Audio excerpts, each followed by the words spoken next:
2편 낡은 일기장. 헛간 속 상자에서 발견된 편지들만으로도 충분히 충격적이었는데 그 밑바닥에 숨겨진 낡은 일기장이 더욱 놀라운 진실을 드러내기 시작했습니다. 여러분, 지난 편을 보신 분들은 기억하실 거예요.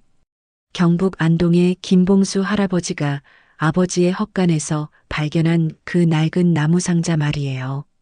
상자 안에는 어머니 순덕 씨 앞으로 온 편지 27통이 들어 있었죠.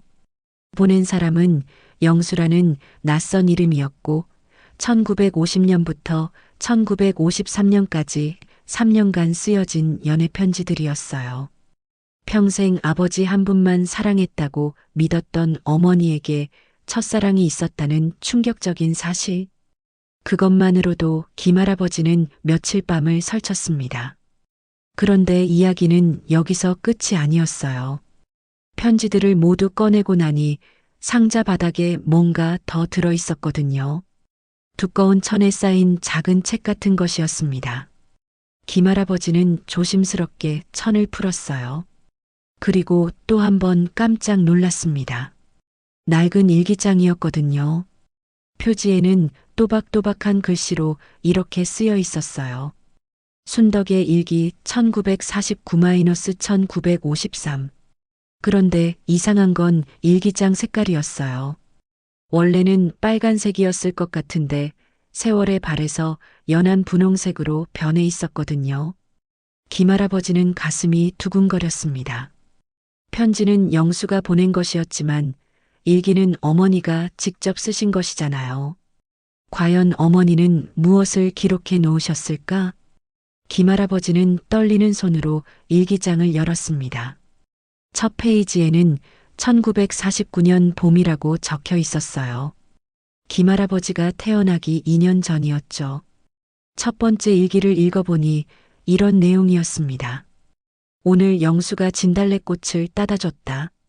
산에서 가장 예쁜 걸로만 골라서 한 바구니나 가져다 줬다.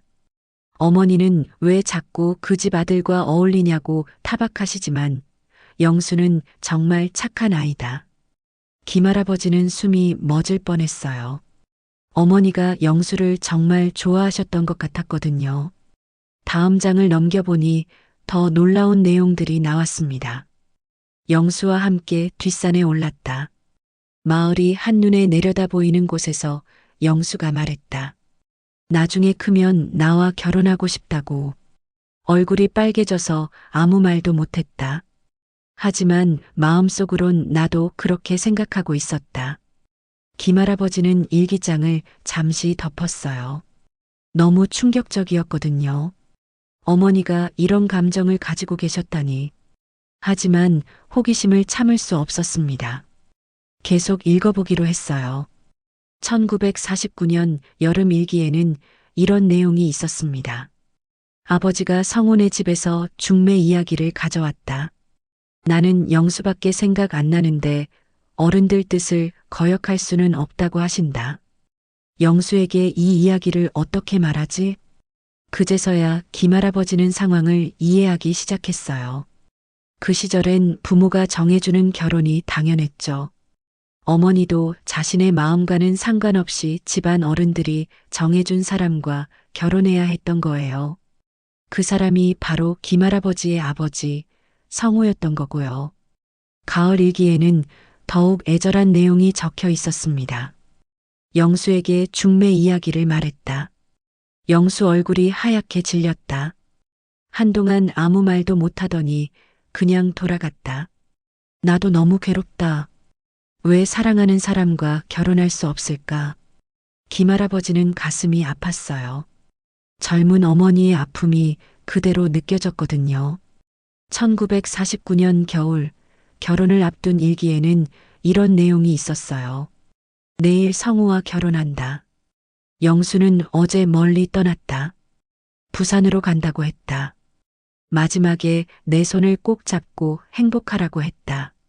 나는 눈물이 나서 아무 말도 못했다. 그런데 여기서 이상한 점을 발견했어요. 1950년 일기부터는 글씨체가 달라졌거든요. 더 조심스럽고 숨기려는 듯한 글씨였어요. 1950년 봄 일기를 읽어보니 이런 내용이었습니다. 영수에게서 편지가 왔다. 부산에서 잘 지내고 있다고 한다. 답장을 써야 하나 고민된다. 나는 이제 남의 아내인데. 김할아버지는 깨달았어요. 어머니가 영수의 편지에 답장을 하셨던 거구나. 그래서 영수가 3년 동안이나 편지를 계속 보낸 거였어요. 1950년 여름, 김할아버지가 태어난 후에 쓴 일기도 있었습니다.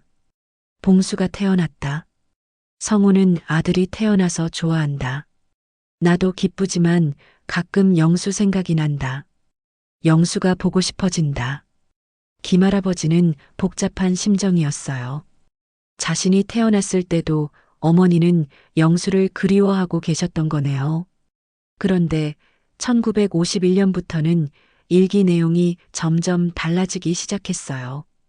영수의 편지가 뜸해졌다. 혹시 다른 사람을 만난 건 아닐까? 왜 이렇게 마음이 불안할까? 나는 이미 결혼한 몸인데. 1952년 일기에는 이런 내용도 있었어요. 성우가 착하다. 나를 정말 사랑해준다. 봉수도 이제 말을 한다. 행복한 일상인데도 가끔 영수가 보고 싶다. 이런 마음 죄스럽다. 김할아버지는 어머니의 마음이 이해됐어요. 첫사랑은 잊기 어려운 것이지만 동시에 현재의 가족도 소중했던 거죠. 그런데 1953년 일기에서 충격적인 내용을 발견했습니다. 영수가 마지막 편지를 보냈다. 이제 서울로 떠난다고 한다. 나를 잊고 새로운 사람을 만나겠다고. 편지도 이제 그만하자고. 마음이 무너지는 것 같다. 그 다음 페이지에는 더욱 놀라운 내용이 적혀 있었어요. 영수에게 마지막 답장을 썼다. 행복하라고, 좋은 사람 만나라고 했다. 하지만 정말 하고 싶었던 말은 따로 있었다. 김할아버지는 숨을 멈췄어요. 정말 하고 싶었던 말이 뭐였을까? 다음 줄을 읽어보니 이렇게 적혀 있었습니다. 사실 영수에게 말하지 못한 비밀이 하나 있다. 하지만 이 비밀은 무덤까지 가져갈 것이다. 김할아버지는 일기장을 덮었어요. 더 이상 읽을 수가 없었거든요. 무덤까지 가져갈 비밀이라니. 도대체 어머니는 무엇을 숨기고 계셨던 걸까? 그런데 일기장을 보니 뒤쪽에 더 많은 페이지가 남아 있었어요. 1953년 이후에 일기도 있었던 거죠. 혹시 그 비밀에 대한 단서가 더 있을까? 김할아버지는 궁금했지만 그날은 더 이상 읽을 용기가 나지 않았어요. 다음 날 아침 김할아버지는 아내에게 이 이야기를 털어놨습니다. 여보, 이걸 어떻게 해야 할까? 어머니의 일기를 더 읽어봐도 될까? 아내는 잠시 생각하더니 이렇게 말했어요. 아버님, 어머니도 사람이셨잖아요. 첫사랑 정도는 있을 수 있죠. 하지만 무덤까지 가져가려던 비밀이라면 그게 문제야. 너무 궁금하지만 동시에 두렵기도 하고. 그때 큰아들이 들어왔어요. 아버지, 무슨 이야기세요? 김할아버지는 아들에게도 이 이야기를 했습니다. 아들은 들으면서 점점 놀라는 표정을 지었어요. 할머니가 그런 분이셨다니. 전혀 몰랐어요. 그래서 말인데 이 일기장을 끝까지 읽어봐야 할까? 아들은 잠시 고민하더니 이렇게 말했어요. 아버지, 할머니가 숨기려던 비밀이라면 우리가 알아야 할까요? 그것도 맞는 말이었어요. 하지만 호기심은 점점 커져갔습니다. 과연 어머니가 무덤까지 가져가려던 비밀은 무엇일까? 그리고 1953년 이후에도 영수와의 인연이 계속됐던 걸까? 여러분은 어떻게 생각하세요? 이런 상황이라면 끝까지 진실을 알아봐야 할까요? 아니면 죽은 사람의 비밀은 그대로 둬야 할까요? 김할아버지의 고민은 깊어만 갔습니다. 하지만 며칠 후 뜻밖의 사건이 일어나면서 이 모든 비밀이 다른 방향으로 흘러가기 시작했어요. 과연 무슨 일이 일어났을까요? 그리고 어머니의 비밀은 정말 무엇이었을까요? 다음 편에서는 일기장의 나머지 부분과 함께 이 이야기와 관련된 놀라운 인물이 등장합니다. 여러분도 궁금하시죠? 댓글로 여러분의 추측을 남겨주세요. 혹시 비슷한 경험이 있으시다면 그 이야기도 들려주시고요. 구독과 좋아요, 알림 설정까지 꼭 부탁드립니다. 다음 편이 더욱 흥미진진할 거예요. 다음 편에서 계속됩니다.